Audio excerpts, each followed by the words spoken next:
Okay, this is eyes down. I'm at the apiary. I've got a lot to do. I have to remove the Apivar from my hives, which is the chemical treatment for varroa. I have to put the mouse guards on because it's getting colder and we don't want mice sneaking in underneath my colony and eating all their stores. And I am taking, now if you look at, now I have to do my weather present a bit, that hive, wait a minute, that one, which is hive number 7, I'm taking the super from the top and moving it underneath the brood box. And I'll explain why I've done that in the description at the bottom of this video. That hive number 3, that does not have a super on top. That's the one I'm just feeding. And then I've got another hive a little bit further away, which looks the same as that one, that I'm doing exactly the same too. So stop waffling, Merit, and get on with it. And yeah, follow me, as I say. Where was I? First thing first, bee suit on. Secondly, light smoker. Got someone cutting down trees behind me, so I'm going to have to shout a little bit today. Okay, so I have set up my camera, hopefully, so you can see what I'm doing. They really are very, very busy, so I hope I'm not going to object too much to what I'm about to do. So the first thing I'm going to do is take off this super and put it over there, move this brood box to here, put the super back where this was, and then the brood box on top. Let's go. Hello girlies. So this is the super and I am putting it over here. Very first thing I'm going to do is I'm going to remove the Apivar. This hive is fantastic. It's absolutely full. These are the Apivar strips. They have been in 6 weeks today and I'm taking them out. I do say it's very important to remove them 6 weeks after they've been put in. So that's that job done.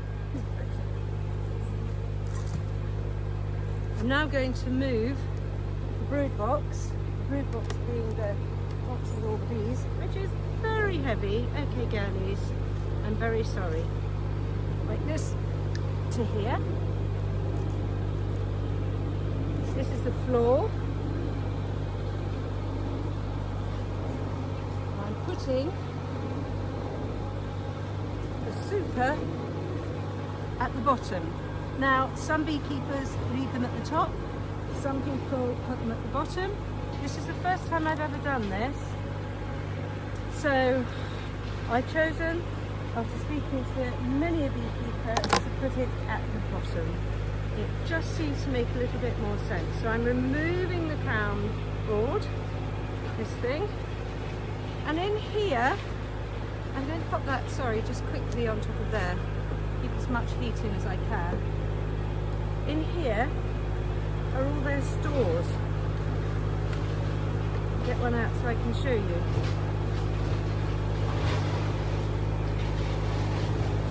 These are their stores, and they're full on both sides, and that's their winter stores for the next coming months.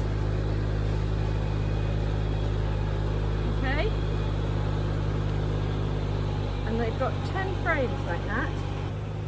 Now I'm going to put, without a queen excluder, now for the first time the queen will be able to access the stores. I'm going to pop this brood box. Okay girls. Oh, that's so heavy! Oh my goodness! They don't need those stores. Popping that on top of there like that. Brood box, winter stores, no queen excluder. Well, that went a lot better than I thought it was going to. I thought it was going to be a little bit more angsty than that, but not at all. And doesn't that speak volumes for the honeybees? They're out flying. I've just moved their boxes around. Honestly, they're not agitated at all. So just to talk you through exactly what I've done. This is the floor. They still have their door. It's in the same place. So they're flying back. They know exactly where their little door is.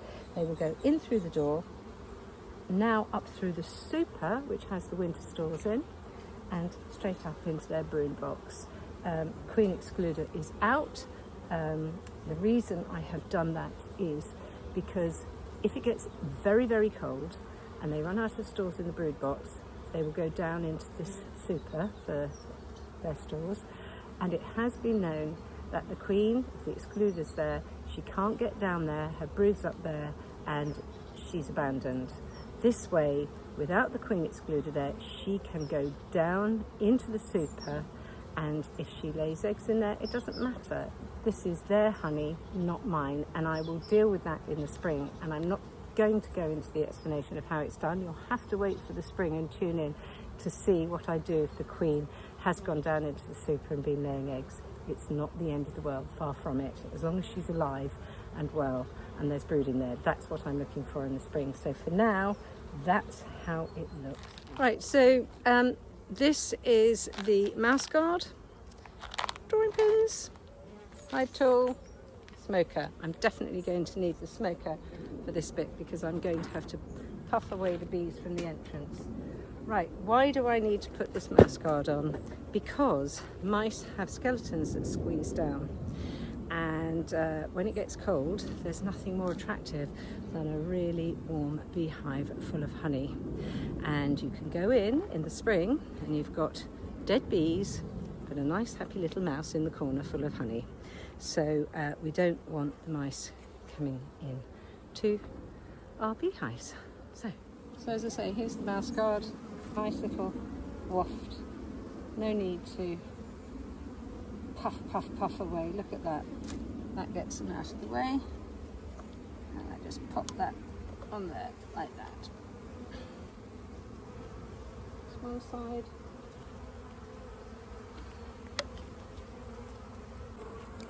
And there it is. Mouse guard nice and securely on. And you can just see there the entrance with the girlies going in and out. Plenty of room for them to get in and out there. No drama whatsoever. Ah, there she goes. So there's just one more thing that I am going to do, and that is to strap the hives down, and then until the cold weather really sets in, when I'll put a thermal case over the top of them, they really are winter ready now.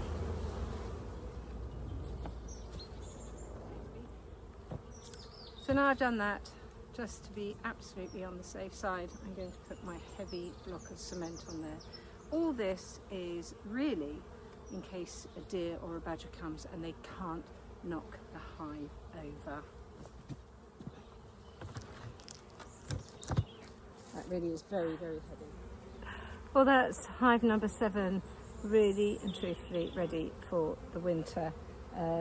So there, as you can see, floor, mouse guard, super, brood box, queen excluder removed, crown board on, roof, tape down, cement box. There you go, winter ready. Well, that's it for another little beekeeping session. I hope you've enjoyed it. If you're a new beekeeper and you were worrying a bit like I was, not because I'm a new beekeeper, but I've never kept the supers on and put them underneath. I hope that's helped. It's not complicated, but there we are. You can see exactly how easy it is. All of the hives are fine. I'd say number 7 is thriving. It's full like a summer beehive. Number 3 has reduced right down, and so has number 5. But I checked, the queens are in there. It's a lovely warm day. I had a quick look and all is good in the hood, I hope. So that's it then for another session.